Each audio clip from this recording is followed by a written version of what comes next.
graduate advisor that does interesting research.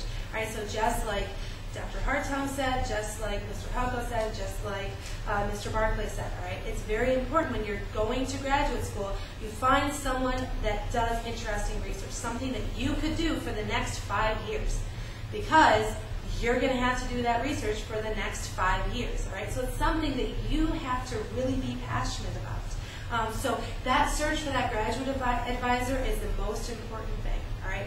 Because it also tells you where you should apply to school. Because if you research a person that's really interesting, you've got to apply to that school that they go to, all right, so that you can be part of their lab, all right? So graduate programs, the way that you can find out what sort of research that they do, and Mr. Halko went through this with you, is you look at their website, and you can also look at their publications to find out what they do. So you can sort of research a little bit, get a feel for what they do day to day.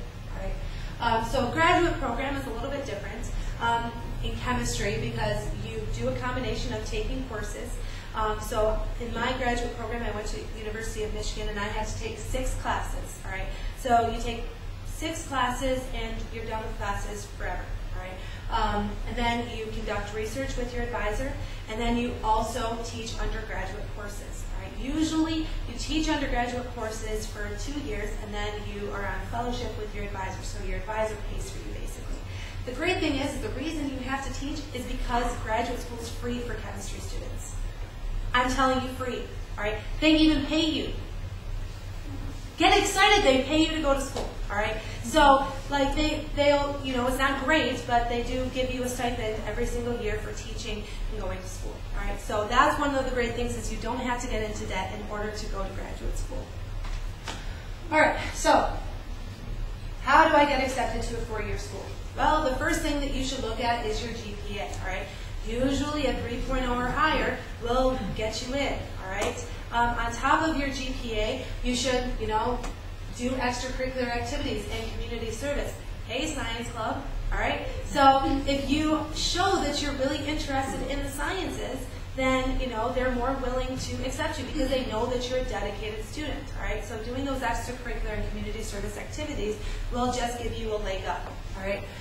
Take science courses. Show that you're interested in the sciences if that's what your major is. And then finally, talk to an admissions counselor, just like Dr. Hartong said. Make sure that the classes that you're taking here are going to transfer to where you want to go, right? Make sure that you have all your ducks in a row. All right, how do I get accepted to a graduate program? Well, the number one thing that they look at is undergraduate research, right? So when you are looking at bachelor's degrees and you're really serious about possibly doing a graduate degree in chemistry, you should make sure that that bachelor's program has the opportunity for research, okay? Because doing undergraduate research shows that you are dedicated students to the sciences and that you really care about furthering your degree in chemistry, okay? Science-related extracurricular activities, science clubs, honor societies, you know, things that you do outside of school, you know. Your GPA, again, usually a 3.0 or higher. They will also look at your chemistry GPA and your science GPA. So they'll just take your science courses and they will lump them into a GPA. So if you have high grades in the sciences, then that will give you a leg up as well. You'll also have to take the GRE, okay, which is basically just a standardized exam in order to get into graduate school, much like the ACT, okay? You'll have to take a general GRE, and you'll also have to take a chemistry GRE. The chemistry is usually optional, okay? And then finally, you should contact your potential advisors, okay? Form some sort of dialogue with people that you're interested in so that you know that they have spots available for you and that, you know, they know that you're interested in their research so that you can be accepted into their laboratory. Okay. I think that's all I had. Yes, that's all I had. Are there any questions about science, chemistry degrees in general? If you were to study forensics, would that be a form of chemistry degree? It is. Yep, a forensic scientist does chemistry all the time. So you know, like CSI. You know, when you watch CSI, much of the instrumentation that they use, mass spectrometry, GCMS, I mean, you know, extractions, all that stuff is all chemistry. So if you take chemistry courses, that would make you very hireable for a forensic scientist, because, I mean, that's what they do. Yeah, they do chemistry.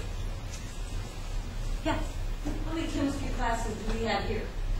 Okay, so there's the 130 course, all right, which is just general introductory chemistry for basically a prereq for the nursing program. And then we have a year-long general chemistry course, all right, so that would basically be your general chemistry package. It would be the fall semester and the winter semester. That's NSC 133 and 134. So that would be all the general chemistry, and then it also touches a little bit on organic and biochemistry. So that would set you up very nicely for transferring and going to a 4-year school. But do you just take a 133 if you didn't want to take both, or You do not have to take both. No, I suggest that you take both just because, well, it's fun and cool.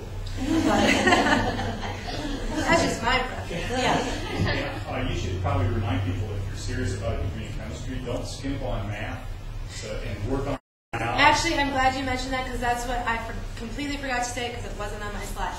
Along with chemistry, okay, in the bachelor's degree, okay, the stuff that you have to take, usually there's requirements for physics as well as calculus. Usually you have to take up to calculus 2 in order to get a bachelor's degree. Okay, so math is very, very important. I mean, physical chemistry is nothing but calculus. Okay, inorganic chemistry does a lot of calculus.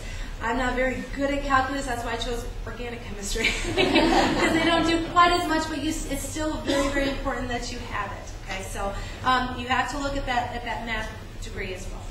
So yeah, math is very important. Any other questions? All right, thank you all very much for coming. There might be a few extra cookies, so please take them on your way out if you want, and have a great day.